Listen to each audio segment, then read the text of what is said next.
Well, a warm welcome to anyone joining. Thank you for being here. Go ahead and get yourself ready with a notebook. You can grab a pencil or a pen. Whatever you choose to write with is fine. This is math from the Choppa. I'm sorry, I couldn't help myself. This is math from the void. Math coming at you pretty much out of nowhere. And today we have an Arnold Schwarzenegger reference for an SAT-style math problem. It's a quick multiple choice problem, and it's a common type of problem, actually.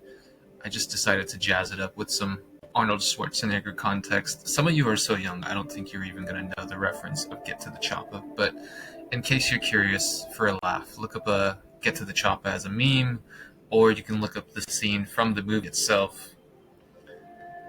Maybe I'm just telling you guys that I'm freakishly old. Either way, go ahead and give the problem a read. It's multiple choice.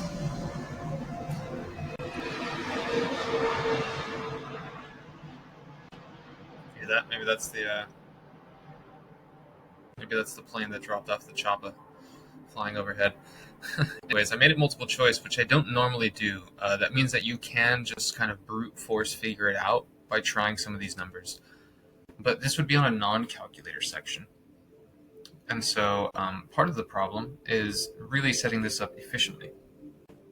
So go ahead and give yourself about a minute and a half to try to solve this problem. First for yourself, and then when you're ready, unpause the video and you can see how we did it here. Right, so we have Arnold Schwarzenegger. He's restocking his gym, and the helicopter is delivering 140-pound dumbbells and 180-pound dumbbells. We're stacking that weight for Arnold. But to make each trip worth it, the helicopter must carry at least 20 dumbbells. And we have to respect the helicopter's maximum weight limit of 3,300 pounds. So the question is, what's the maximum number of 180-pound dumbbells that the helicopter can carry on a single trip? Now, let's imagine we had 20 of them and they're all 140-pound dumbbells. That would only be 2,800 pounds. So we can definitely throw some heavier ones in the mix. But if we have all 20, not saying there has to only be 20, but if we try to make 20 with 180 pounds, that would exceed the weight limit. So we know that the sweet spot's somewhere in between 0 180-pound dumbbells and 20 180-pound dumbbells. Now, the best way to do this is to notice that if I had 20 dumbbells, I'm not going to draw them all out, but I'll number them, and they were all weighing 140 pounds, notice that by swapping them out, if we were to swap them all out, we would eventually have 3,600 pounds. That's too much. But if we swap them out one by one, then we'll have added 40 pounds for every single dumbbell that we've swapped out. So what that means is we can take our total 2,800 and we just need to get right near 3,300. We cannot go above 3,300. So really, we have to make an increase of 500 pounds by going 40 pounds at a time, basically. And that means that we're going to have, well, this is a remainder, but this is basically going to be 12 and 1/2. Of course, we cannot put half of a 180-pound dumbbell on there. We're not going to cut it in half.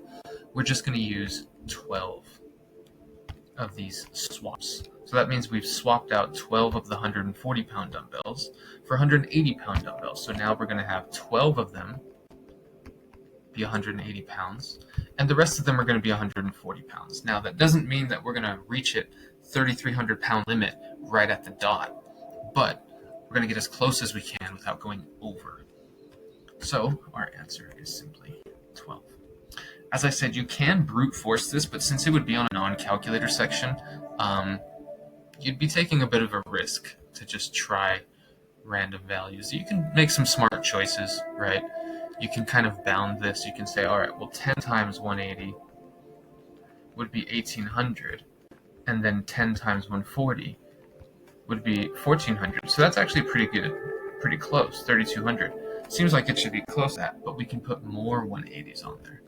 If we were to put 15 180s and 5 140s, right, this would be 2,700 and this would be 700. So that would exceed the amount. So clearly it's somewhere between 10 and 15. I mean, that's one way to use like process of elimination without literally trying all of them. And then you can reason that how much closer is it? Well, it seems like if we have 10 and 10, that's going to get us a little bit closer. That gives us a little more wiggle room. Yeah, so it's a little bit closer to 10 than to 15, but it's still sort of hard to figure that out. So I recommend this systematic approach. Lay out as many as you can of the lower value. That's sort of the overarching systematic method here, is that fill in all 20 with the lower value, see what the total weight is, then see how much it would change if you were to swap all of the lower values with the higher values. And then you can reason that somewhere in the middle is where we're going to reach that. So you just got to figure out how many swaps do we need to make in order to get right below that limit of 3,300. Okay, I think I really over-explained that one because this is a pretty short problem. But if you're ever having a dull moment, you can just do your best Arnold Schwarzenegger impression of Get to the Choppa in the mirror or something. That's enough blab out of me, you guys. I'll see you next time.